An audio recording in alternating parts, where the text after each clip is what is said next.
First இந்த recipe பண்ணுறதுக்கு முருங்கைக்கீரையை நல்லா வாஷ் பண்ணிவிட்டு இந்த மாதிரி ஒரு கடாயில் எடுத்துக்கோங்க. நான் வந்து ஒரு கட்டு முருங்கைக்கீரை எடுத்து நல்லா உருகிட்டு இந்த மாதிரி வாஷ் பண்ணிவிட்டு ஒரு கடாயில் எடுத்திருக்கேன். இப்போ இது கூடவே ஒரு சின்ன கிளாஸில் 1 கிளாஸ் அளவுக்கு தண்ணி சேர்த்துக்கோங்க. கிட்டத்தட்ட ஒரு 100 ml அளவுக்கு இருக்கும்.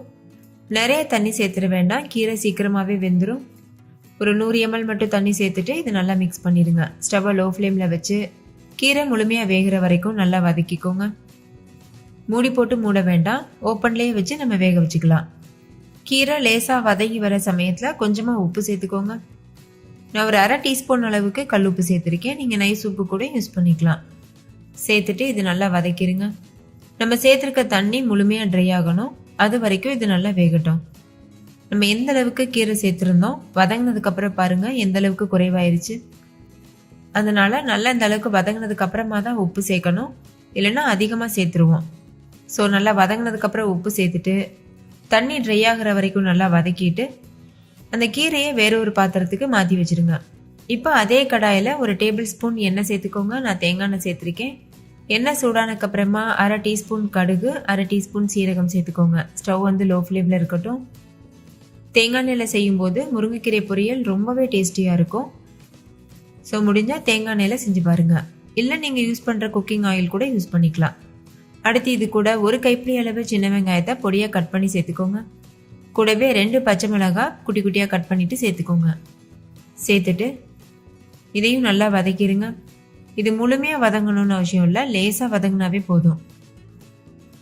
வெங்காயம் வதங்குறதுக்கு கொஞ்சமாக உப்பு சேர்த்துக்கோங்க. ஒரு 1/4 டீஸ்பூன் சேர்த்துருக்கேன். சேர்த்துட்டு இதையும் நல்லா மிக்ஸ் பண்ணிடுங்க. இப்போ பாருங்கள் வெங்காயம் கண்ணாடி பதம் வரைக்கும் நல்லா வதங்கியிருக்கு. இது கூடவே ஒரு 1/4 டீஸ்பூன் பெருங்காயத்தூள் சேர்த்து நல்லா மிக்ஸ் பண்ணிவிட்டு இந்த ஸ்டேஜில் நம்ம ஏற்கனவே வதக்கி வச்சுருக்க கீரை இருக்குல்ல, அதை சேர்த்துருங்க. சேர்த்துட்டு நல்லா மிக்ஸ் பண்ணிடுங்க. கீரையில் கொஞ்சமாக தண்ணி இருக்கும்ல, அது நல்லா ட்ரை ஆகிட்டு பொரியல் கன்சிஸ்டன்சி வர வரைக்கும் நல்லா இந்த மாதிரி கலந்துக்கோங்க.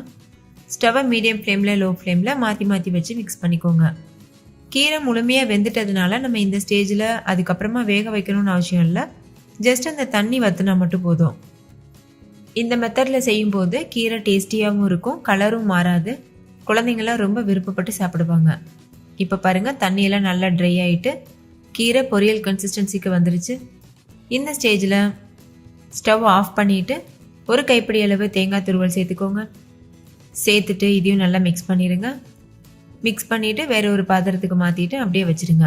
அவ்வளோதான், ரொம்ப ரொம்ப டேஸ்டியான முருங்கைக்கீரை பொரியல் சூப்பராக தயாராகிருச்சு. கண்டிப்பாக நான் சொல்லியிருக்க இதே மெத்தடில் நீங்களும் உங்கள் வீட்டில் செஞ்சு பாருங்கள். வீட்டில் இருக்க எல்லாரும் ரொம்ப விருப்பப்பட்டு சாப்பிடுவாங்க. அதுக்கப்புறம் இந்த மெத்தடில் தான் எப்போ கீரை செஞ்சாலும் செய்வீங்க.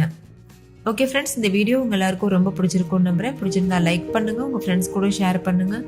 நீங்களும் செஞ்சு பார்த்துட்டு டேஸ்ட் எப்படி இருந்ததுன்னு கமெண்ட்டில் சொல்லுங்கள். தேங்க்யூ, பாய்.